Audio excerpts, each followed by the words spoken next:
अभ्यासी में गुरु के प्रति प्रेम पैदा तब होता है जब विलय की अवस्था शुरू होती है। कालांतर में यह इतना बढ़ जाता है कि दोनों में एकात्मा का भाव विकसित होने लगता है। अगर तुम ध्यान से देखोगे तो श्रीमान एक संबंध पाओगे जो उनका प्यार खींचने के लिए काफ़ी है। एक प्रसिद्ध लोकोक्ति है कि जब तक विचार बिखरे रहते हैं तब तक कुछ हासिल नहीं होता। प्रशिक्षण का उद्देश्य विचारों को सब ओर से खींचकर एक दिशा में इस तरह केंद्रित कर देना है कि उस दिशा से सारी शक्ति उसमें प्रवाहित होने लगे। गुरु का स्थान शिष्य के लिए सबसे ऊंचा है। उसे ऊंच नीच के ख्याल से कोई सरोकार नहीं रखना चाहिए। सारे विचार केवल गुरु पर केंद्रित होने चाहिए। तुम्हारे मन में त्रिमूर्ति का यह विचार क्यों आया? अपनी आंखें अपने लक्ष्य पर लगाए रखो। प्रेम केवल एक से ही हो सकता है। तुमने कहानी पढ़ी होगी कि मजनू के दिल में लैला को छोड़कर और कोई ख्याल नहीं था। क्या उन दिनों लैला से बढ़कर कोई और सुंदर स्त्री नहीं थी? लेकिन जो कुछ खुशी और रोमांच मजनू को मिलता था वह उस बदसूरत काली लड़की से ही मिलता था। एक से अधिक को दिल देना प्रेम के शिष्टाचार के विरुद्ध है। क्या तुम सोचोगे कि हमारे गुरु पूर्ण नहीं हैं? क्या उनमें तुम्हें सारे बिंदुओं और प्रदेशों को पार कराने की क्षमता नहीं दिखती?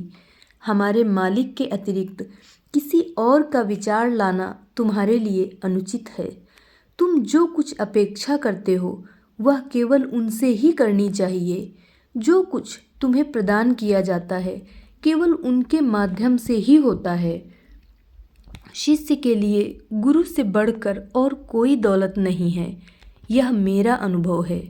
मन लुभाने वाले तो बहुत हैं, लेकिन असली उद्देश्य केवल गुरु द्वारा ही पूरा होता है।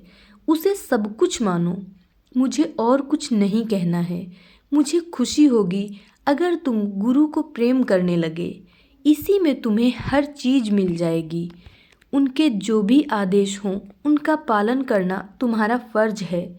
केवल उन्हीं में स्वयं को लय करने का प्रयत्न करो। इसी से सब कुछ पूर्ण हो जाएगा। लय वह दशा है जहाँ सारी संभावनाएं शांत हो जाती हैं और इंद्रियां अपनी अपनी जगह पर निष्क्रिय पड़कर बेकार सी लगने लगती हैं। अगर यह दशा आलस्य की होती तो इंद्रियां बेकार सी नहीं लगती। हदीस ए नफ्स वह दशा है जिसमें आदमी अपने को मकड़ी के जाल की तरह फंसा लेता है। यह जाल तब तक नहीं छूटता जब तक झटका न दिया जाए। अपने को इससे बचाने का उपाय यही है कि ज्यों ही यह दशा उजागर हो अपने को विचार में डुबो लो। उस विचार में जो जीवन के हर पदार्थ में व्याप्त है। उसकी सफाई का तरीका यह है कि इन सबके धागे तोड़ दिए जाएं। यह खुद भी किया जा सकता है। महान व्यक्ति भी इसके शिकार हो जाते हैं। इससे अपने आप को बचाने का एक और इलाज है कि इन धागों को गुरु में लय कर देना चाहिए। यह जोरदार इलाज है। एक बात और, कभी कभी अभ्यासी को लगता है कि उसकी हालत नीचे आ गई है। इस हालत में आकर अधिकतर लोग अभ्यास को तिलांजलि दे देते हैं। इसके लिए संबंध स्थापित करने की विधि बहुत कारगर है। हमारी पद्धति में अधिकतर लोग इस दशा के पैदा होते ही अभ्यास छोड़ देते हैं। जब दिल की हालत विकसित होती है तो असलियत का असर उसके अंदर जाहिर होने लगता है। सूक्ष्मता बढ़ने लगती है, नशा उतरने लगता है। तब यह हालत गहरी हो जाती है। जब यह दशा पैदा हो तो आनंद की भावना को पुष्ट करना चाहिए ताकि अभ्यासी उस दुर्बलता को अनुभव न करे जो असल में वहाँ है ही नहीं। गुरुदेव ने मुझे जीवन में मृत्यु की दशा या जीवित शव यह कहते हुए दिखाई कि हर कोई इसे नहीं पाता। बड़े बड़े संत इसके लिए तरसते रहे परंतु उन्हें यह नसीब नहीं हुई। क्रोध अपने आप में बुरी चीज नहीं है, सिर्फ इसका उचित ढंग से इस्तेमाल होना चाहिए। अपने जीवन सिद्धांतों का इतनी प्रसन्नतापूर्वक निर्वाह करना चाहिए कि व्यवहार में नरमी झलके। पांचों इंद्रियों के समता की अवस्था में होने पर भी झुंझलाहट बनी रहने दी जाती है। चूँकि मानवीय सत्ता के लिए यह आवश्यक है, इसीलिए ये कभी कभी काफ़ी बढ़ जाती है। लाला जी द्वारा दिए गए सिद्धांत बच्चों की देखभाल और परवरिश में इस तरह लगना चाहिए कि उसका अपने दिल पर असर न हो और उनके प्रति प्यार पीड़ादायक न बन जाए। अपनी पत्नी को अपना मददगार बनाना चाहिए और गृहस्थी दो पहियों में से अपने को एक मानना चाहिए। पास पड़ोस के लोगों से ऐसे रिश्ते बनाने चाहिए कि लगे वे अपने सगे हैं और अपनी बारी में उन्हें भी हम ऐसे ही लगें। मित्रों के संबंध में भी यही सिद्धांत लागू होता है।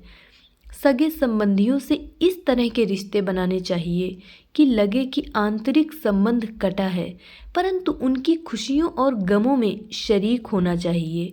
ऐसा सभी के साथ करना चाहिए।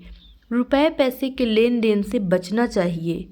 जब वे दिक्कत में हों तो उस हद तक आर्थिक मदद कर देनी चाहिए कि अगर रुपया न लौटा पाए तो खुद को अफसोस न हो और संबंधों में तनाव न आए। अपने से ऊंचे अधिकारियों के साथ व्यवहार ऐसा होना चाहिए कि उन्हें यह न लगे कि मातहत के सिद्धांतों का उल्लंघन किया जा रहा है। बदले में जो कुछ मिले उसे ईश्वर का दिया समझना चाहिए। राय वहाँ नहीं देना चाहिए जहाँ उस पर ध्यान न दिया जाए या उसकी कदर न की जाए। जब तक कोई डॉक्टर न हो उसे गंभीर रोगों की दवा नहीं बतानी चाहिए।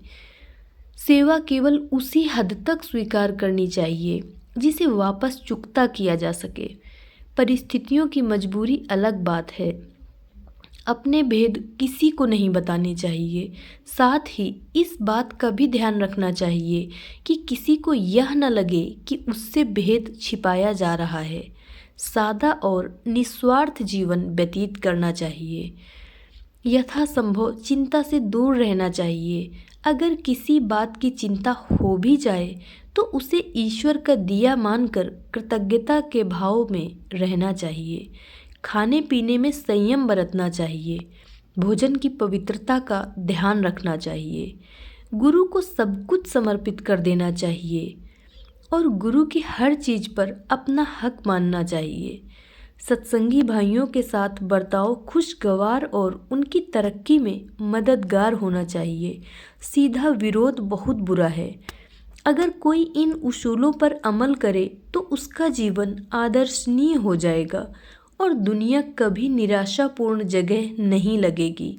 लाला जी ने कहा, दुनिया में एक समय में एक ही गौस उल आजम हो सकता है। यह पद हर किसी को प्रदान नहीं किया जाता। यहाँ तक कि गौस का पद भी विरले को मिलता है, परंतु ये भी उंगलियों पर गिने जा सकते हैं। कुदरत का प्रबंधन केवल उन्हीं के जरिए चलता है। पुराने ज़माने में जब हिंदुओं का बोलबाला था, व्यवस्था इसी तरह की थी, परंतु विधि भिन्न थी। जब जरूरत पड़ती वे परम सत्ता की तरफ मुखातिब होते थे और उसकी दशा में हलचल पैदा कर देते थे।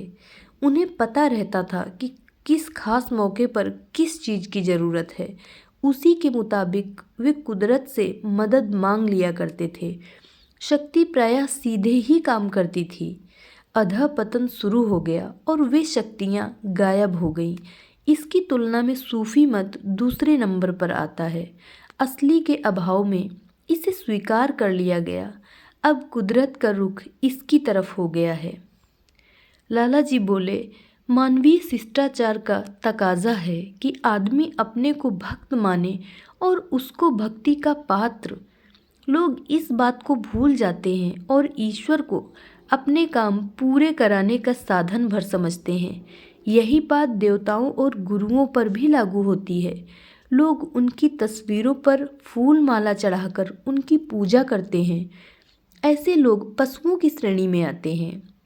सच कहें तो परछाई में कोई आकर्षण नहीं होता, इसके जरिए असलियत को नहीं जाना जा सकता। लाला जी ने अपनी प्रबल इच्छा प्रकट की कि मैं थोड़े से ऐसे लोग तैयार करूं जो रूपांतरण के नमूने हों। इसके बाद उन्होंने अपनी रचनाओं के मुद्रण और प्रकाशन के बारे में कुछ आदेश दिए जो उनके जीवन काल में धन की कमी के कारण पूरे नहीं किए जा सके थे। उन्होंने कहा कि मुझ पर सांसारिक और आध्यात्मिक दोनों तरह के धन की वर्षा होगी। वर्तमान समय की विचित्रताओं की चर्चा करते हुए लाला जी ने कहा, तुमने हर एक को अपना सगा माना, परंतु तुम्हें वैसा ही प्रतिदान नहीं मिला। अगर किसी ने कभी थोड़ा बहुत किया भी तो उसके पीछे उसका स्वार्थ छिपा था। तुम्हें किसी ने सच्चे अर्थ में प्रेम नहीं किया। हर एक ने तुम्हें बोझा ढोने वाला पशु माना और तुम हर तरह से उनकी सेवा करने के लिए खुशी से तैयार थे, परंतु किसी ने इसका एहसान नहीं माना। मज़े की बात यह है कि इस तरह के व्यवहार के बावजूद तुम्हारे अंदर उनके खिलाफ कोई विचार नहीं आया और तुमने इसे अपनी ही कमजोरी माना। लोगों को समझना चाहिए कि ये विशिष्टताएं ऐसे व्यक्ति की हैं जो उच्चतम कोटि की सांस्कृतिक उपलब्धि का स्वामी हैं और उन्हें उससे लाभ उठाना चाहिए। तुम्हारे बारे में एक खास बात यह है कि तुमने अपनी इंद्रियों को इस सीमा तक निष्क्रिय कर दिया है कि तुम्हें इनके होने का एहसास तक नहीं है। धन्यवाद।